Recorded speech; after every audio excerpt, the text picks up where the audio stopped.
päevast minu poolt ka. Nagu siis mainitud, minu nimi on Jaak Roosaare ja kutsuti mind rääkima teile, kõikidele kuulajatele natukene sellest, kuidas leida endale sobiv pensionifond. Nii et ma viin teid siis natukene pensionifondide analüüsi maailmasse ja katsume siis üheskoos valida, mis need pensionifondid võiksid olla, mida endale portfelli panna ja mis alusel üldse üks koguja võiks pensionifonde valida. Ütlen alustuseks ära ka, et ma olen ise tuleva pensionifondide üks asutajatest ja nõukogu liige ja lisaks olen siis aktsionär Swedbankis ja LHV pangas, nii et oma huvid on mängus ka. Aga katsusin siis vaadata kõiki fonde, mitte ainult neid pankasid, kus ma ise osanik olen. Ja vaatasin täna siia sõites, siis kuulasin natukene seda Facebook Live'i, millest te kõik praegu osalete ja mind natuke üllatas, et siin laivis oli korraga 30–50 inimest sõltuvalt ajast. Et ma arvan tegelikult sissejuhatusena, et olulisem kui see, milline pensionifond endale valida, on üldse see, et sa endale pensionit kogud. Nii et ma arvan, kõige tähtsam oleks see, et see pensioni kogumise sõnum jõuaks võimalikult paljude inimesteni, et kui meil Eestis pensionäre ja pensionikogujaid on ju sadades tuhandetes ja siin infopäevas osaleb korraga laivis alla 100 inimese, et siis järelikult kõige tähtsam ülesanne meil on lihtsalt pensionid kui teemat natukene rohkem tähtsustada ja saada rohkem inimesi siia koguma. Nii et selline sissejuhatus. Aga lähme siis minu teemasse ka, et kuidas leida endale sobiv pensionifond ja alustuseks ma võib-olla räägin siis sellest, kuidas mitte valida endale pensionifondi, et kõige tüüpilisem viis vähemalt vanasti pensionifondi valimiseks oli see, et läksid õhtul poodi saia või leiba ostma ja endalegi arusaamatult lõpetasid siis mõne pensionifondi müügimehe haardes ja vahetasid endalegi arusaamatult pensionifondi. Ja sageli see põhjus, miks seda fondi valisid, oli lihtsalt see, et sa tahtsid selle müügimehe juurest ruttu ära saada ja ei viitsinud oma kallist õhtust aega raisata ja panid siis kiiruga allkirja alla. Et palun siis kõiki kuulajaid ja kõiki järelvaatajaid katsuda natukene paremini läheneda pensionivalikule ja mitte siis lihtsalt uisapäisa kuskil kaubanduskeskuses lasta endal mingi pensionifond nii-öelda pähe määrida. Ja ma samal ajal ka kuidagi ei halvusta neid pensioni müügimehi, aga lihtsalt olles ise ka natukene selle valdkonnaga kokku puutunud, et siis põhimõtteliselt on igast fondist võimalik leida mingi ajatükk graafikust, kus just see fond on olnud kõige parem ja igal fondil on mingi argument, mille pärast võiks just sinna fondi raha panna, nii et iseenesest müügimees suudab sul ükskõik millise fondi ära müüa ja üldiselt müügimees müüb ikkagi seda fondi, mis maksab talle kõige suuremat preemiumit või palka, nii et see ei pruugi alati olla sinu kui pensioni koguja huvides. Kui aga müügimees kõrvale jätta, kuidas siis ise valikut teha? Ma soovitan tegelikult alustada veebileheküljest pensionikeskus.ee, et ma arvan, see on täna varem ka läbi käinud. Ehk siis sinna kodulehele on kokku korjatud kõik vajalik info ja ma arvan isegi rohkem kui vaja selleks, et inimesed saaksid oma pensioniplaani ilusti üles ehitada ja saaks kõik vajaliku info otsuste tegemiseks kätte. Ja kui minna sinna pensionikeskuse lehele, siis seal on kohe välja toodud selline universaalne käitumismudel, ehk siis kuidas soovitatakse enda pensionifondi valida. Ja esimene võiks siis olla see, millest eelkõnelejad natuke rääkisid ka, et mis on üldse sinu investeerimise eesmärk, kui suurt pensionit sa endale tahad, kui palju sa oled valmis sinna panustama. Ja ma arvan, et see tegelikult on olulisem kui kõik need järgnevad sammud, ehk siis kui keegi maksimeerib oma teise samba ja kolmanda samba, paneb 15% sissetulekust kolmandasse sambasse, tõstab oma teise samba 6% peale ja keskendub siis oma karjäärile ja palga teenimisele, siis tema suure tõenäosusega saab parema tulemuse kui keegi, kes hommikust õhtuni katsub valida kõige paremat pensionifondi, aga jätab oma karjääri unarusse või siis ei panusta sinna pensionifondi maksimaalseid protsente oma sissetulekutest. Nii et kindlasti olulisem kui see õige pensionifondi valik on see, et sa sinna maksimaalselt raha sisse saadaksid. Nüüd, kui me oleme selle ära teinud, et oleme paika pannud, kui suurt pensionit me saada tahame ja kui palju me oleme valmis sinna ise panustama, siis järgmine samm võikski olla see, et me valime endale riskitaseme ja sellest ma kohe räägin ka, kuidas seda valida. Et laias laastus jagatakse fondid siis konservatiivseteks ja riskantsemateks ja siis vahele võib siis panna mingit vahepealset ka. Ja mul juba ütlen ette ära, et ma annan teile päris praktilise soovituse, kuidas seda riskitaset valida. Kui see on ka valitud, siis järgmisena tuleks valida investeerimisstiil ja see ka laias laastus jaguneb 2, et on siis aktiivne investeerimine ja on passiivne investeerimine. Ja aktiivne investeerimine tähendab siis seda, et kusagil klaasmaja 26. korrusel istuvad pintsakus ja lipsudega härrasmehed, kes siis hommikust õhtuni arvuti taga aktsiagraafikut analüüsivad ja katsuvad siis osta, müüa, kahetseda, et saaks võimalikult häid tulemusi. Iseenesest hea mõte. Ainuke halb asi selle juures on see, et need pintsakutes lipsudega mehed tahavad palka ka saada ja palk ei ole seal sugugi mitte väike ja see palk ei tule siis kuskilt mujalt kui ikkagi pensionikogujate taskust. Ja kui me vaatame selle vastandit, siis see on passiivne investeerimisstiil ja seal siis sisuliselt otsuseid tehakse lihtsalt juba varem paika pandud raamistiku alusel, ehk siis võetakse näiteks kas siis maailma või Ameerika kõige suuremad ettevõtted ja investeeritaksegi iga kuu kõikidesse nendesse ettevõtetesse. Ja kunagi umbes 10-15 aastat tagasi enne pensionireformi ma kirjutasin Äripäeva arvamusloo raames siis sellise mõtte, et Eestisse võiks tekitada ühe passiivse indeksfondi, kus ainukene töötaja oleks miinimumpalgaga tudeng, kes siis korra kuus vajutaks ostu nuppu ja ostaks siis globaalseid aktsiaindekseid ja ühtegi muud inimest sinna fondi pole vaja. Ja sellest ideest tegelikult kasvas ka see tuleva indeksfond välja, mis tõi tegelikult siis Eesti turule passiivsed indeksfondid. Päris nii lihtne see siiski ei olnud, et ainult ühest miinimumpalgaga praktikandist piisas, et tegelikult on ikkagi meeskonda rohkem inimesi vaja, aga oma olemuselt siis passiivne investeerimine tähendab seda, et mingit suurt analüüsi pole vaja teha ja ostetakse mitte konkreetseid aktsiaid või varaklasse, vaid kõike korraga. Ja kui see otsus on ka tehtud ja sellest ka räägime, kuidas seda otsust teha, siis jõuame viimase valikuni, kus siis valida endale konkreetne teenusepakkuja ja igal teenusepakkujal on siis enamasti igas valdkonnas ka konkreetne fond, mida valida ja saabki endale siis valida sobiva fondi. Nii et selline võiks selline mõttemall või mudel olla, mille alusel seda fondi valikut teha. Ja kui te satute siis kaubanduskeskuses mõne müügimehega rääkima, et siis katsuge temaga ka hoida siis seda sama struktuuri, et mis on üldse teie investeerimise eesmärk, millise osa sellest täidab see pensionisammas, kas teil on ka mingid muud investeeringud, kui oluline see pension teie jaoks on, siis millist riski olete valmis võtma, kas aktiivne või passiivne ja millise teenusepakkuja kliendiks tahate saada. Nii, aga liigume siis selle mudeliga edasi ja lähme sinna süviti sisse. Kui nüüd üldse rääkida, mida meil siin turul pakutakse, siis laias laastus saab jagada need pensionifondid 3 ja siis igas kategoorias on justkui vastandlikud fondid. Esiteks on meil siis valikus kas võlakirjadesse investeerivad fondid või aktsiafondid ja need omakorda kutsutaksegi siis konservatiivseteks ja agressiivseteks või riskantseteks fondideks. Et selline sõnavara siin finantsmaailmas on, et konservatiivne tähendab võlakirju ja riskantne, agressiivne tähendab aktsiaid. Kohe varsti jõuame sinna slaidini ka, kus ma võib-olla natukene teie paradigmat selles osas muudan, aga nii ta kipub olema. Nii et esimese valikuna peaks tegema kas siis võlakirjafondid või aktsiafondid. Ja võlakirjafondid annavad siis laenu, sisaldavad enda fondides võlakirju nii valitsustele, ettevõtetele kui ka mingitele projektidele, näiteks mingitele kinnisvaraarendustele ja aktsiafondid siis laenu asemel omavad osalusi, ehk siis nemad omavadki erinevaid ettevõtteid. Teine, kuidas fonde jagada, on siis, nagu sai juba mainitud, aktiivselt juhitud versus indeksfondid. Ja kolmas valikumoment on ka see, et meil on viimastel aastatel tulnud turule ka sellised fondid, mille nimi on elukaarefondid, mis oma olemuselt on siis fondid, mis oma elu jooksul muudavad enda portfellis sisalduvaid varasid, nii et nad liiguvad riskantsematest aktsiatest siis ajas järjest rohkem konservatiivsemate võlakirjade poole.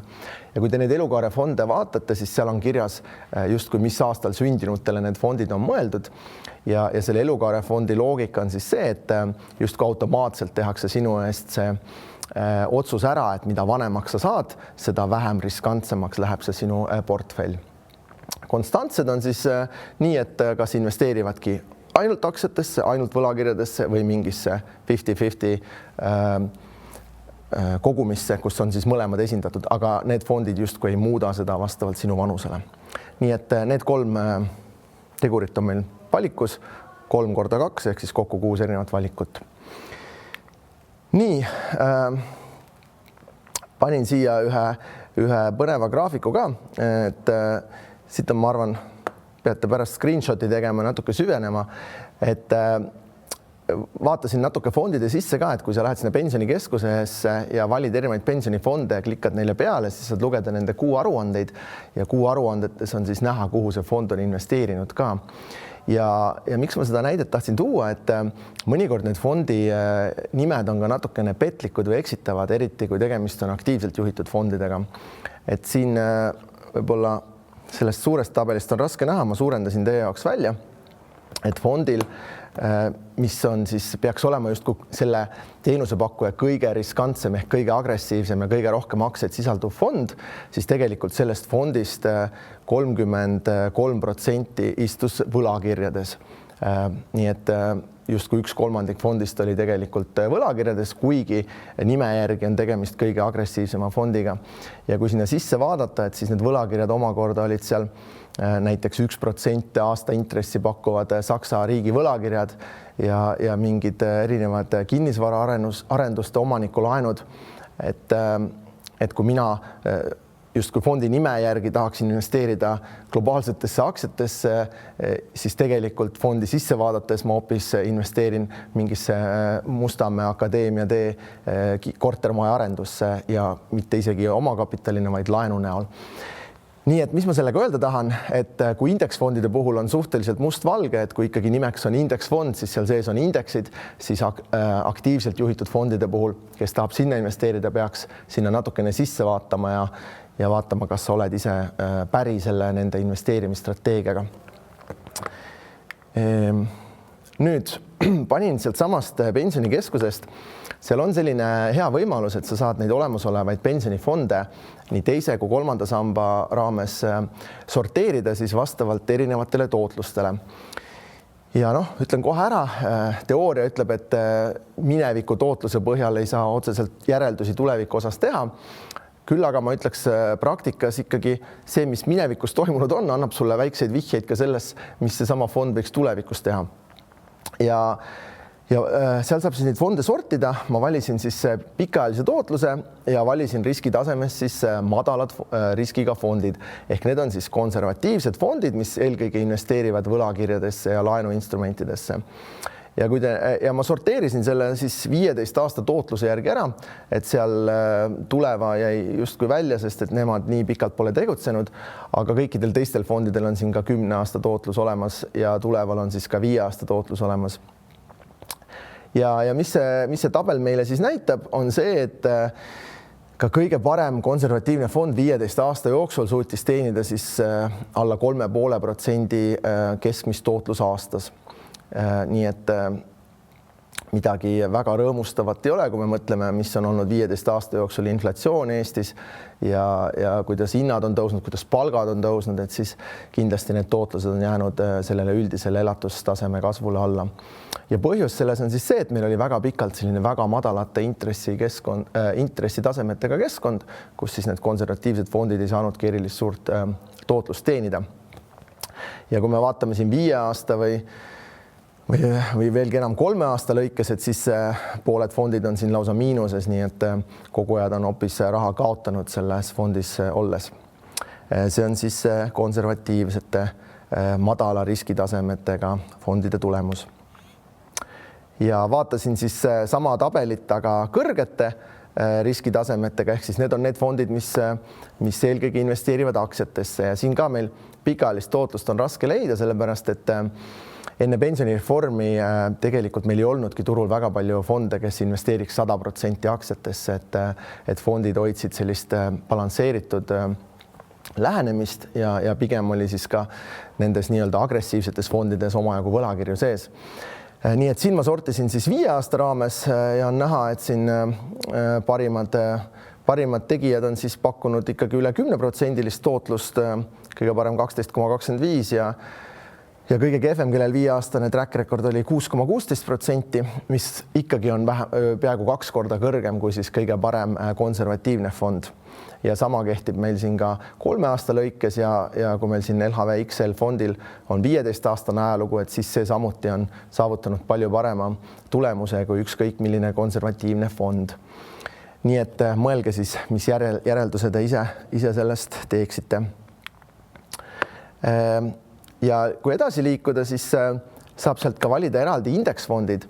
Võtsin jälle selle sama pikaajalised tootlused, jätsin kõrge riskitaseme ja panin väikse linnukese siis indeksfondidele. Ja see tabel siis andis mulle erinevad indeksfondid. Samamoodi, kuna meil siin 10-15 aastast statistikat veel ei olnud, siis sortisin nad 5 aasta lõikes ja on siis siin näha, kuidas erinevad indeksfondid on kogujatele tootlust pakkunud ja põhimõtteliselt pooled indeksfondid, mis siin olemas on siis suutnud 5 aastaga keskmist üle 10% näidata ja 2 viimast fondi, neil siis ei ole piisavalt veel seda track recordit või ajalugu, et saaks neid ka siia tabelisse panna. Aga arvestades, et tegemist on indeksil baseeruvate fondidega, siis nad kõik liiguvad ikkagi enam-vähem ühte jalga. Et miks need erinevused tulevad, on lihtsalt siis metodoloogias, et mõni fond valib siis näiteks globaalsed indeksid ehk investeerib igasse maailma riiki, mõni teine fond paneb rohkem suuremat fookust näiteks arenevatele turgudele või Ida-Euroopasse, kuidas keegi. Nii et see sõna indeksfond ka kohe otseselt ei tähenda, et kõigil täpselt sama indeks põhjaks oleks, aga laias laastus liiguvad nad ikkagi sellise üldise trendiga ja aktsiaturgudega kaasa. Et indeksfondide puhul sa väldid siis seda olukorda, et fondijuht üritab turgudest targem olla ja näiteks paneb fondi kuhugi kulda või võlakirjadesse ja samal ajal aktsiaturgudel on hoopis suur ralli ja see tootlus jääb olemata. Ja kui me üldse mõtleme pensioni kogumise peale, siis nagu ka eelmises vestlusringis läbi käis, see enamik inimeste jaoks on kõige pikema ajahorisondiga investeering. Et mina olen täna 42 ja ma saan oma 3. sambast siis soodustusega raha välja võtta, kui ma olen 55. Mul on 13 aastat aega sinna koguda ja paljud meie kuulajad on praegu 20 või 25. Teie saate 65. eluaastani koguda kas siis 45 või 40 aastat.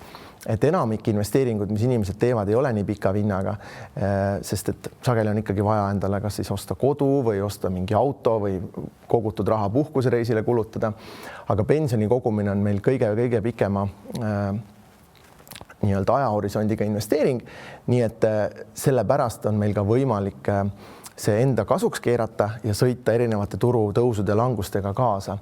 Ja mulle hästi meeldib see näide, et kui näiteks võib-olla ise olete ka kogenud sellist olukorda, et paned auto bensiinipaagi bensiini täis ja siis järgmine päev sõidad bensiinitanklast mööda ja hind on odavamaks läinud ja siis on selline tunne, et miks ma tankisin eile, kui oli hind kallim, et täna saaks juba odavamalt. Aga tegelikult sa ju tead, et sa tangid homme ja nädala pärast ja ülejärgmine nädal ja nii edasi. Ehk siis mida odavam see hind on, seda parem, sest sinu enamus tankimisi on veel tulevikus.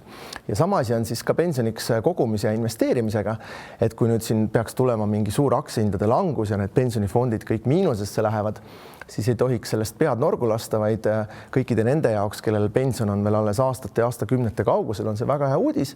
Saate odavamalt endale neid pensionivarasid portfelli juurde osta. Nii et seda on alati hea meeles pidada, eriti kui siis investeerida indeksfondidesse, mis liiguvad siis sellise üldise globaalse majanduse ja aktsiaturgudega käsikäes. Ja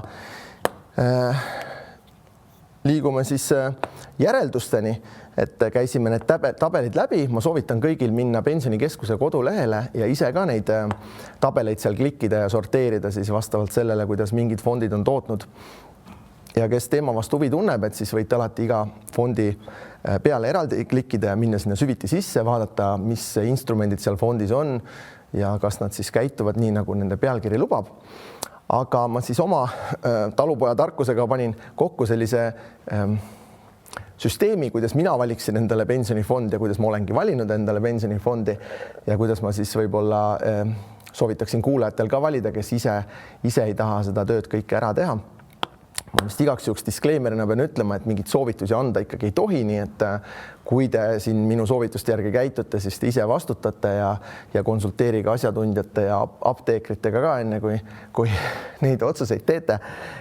Aga eelnevast tabelist järeldus minu jaoks on siis see, et esiteks võiks endale valida, ma arvan, lõviosa kuulajatest võiks valida endale kõrge riskiga fondi ehk siis fondi, mis investeerib eelkõige aktsiatesse või kes tahab ikkagi natuke vähem riski, siis see elukaarefond, mis nihutab teid sujuvalt vanuse kasvades aktsiatest võlakirjadesse.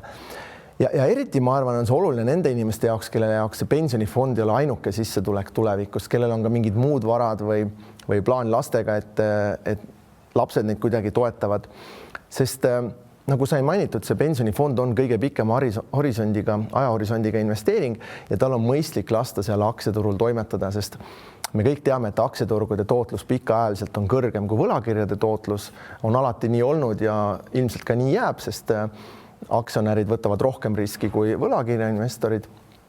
Nii et tegelikult siis minu esimene soovitus on valida kõrge riskiga fond või elukaarefond lihtsalt sellest tulenevalt, et ei lühikeses perspektiivis ega pikas perspektiivis pole ükski konservatiivne fond saanud ligi lähedalegi nendele tulemustele, mida on saavutanud siis kõrgema riskiga fondid.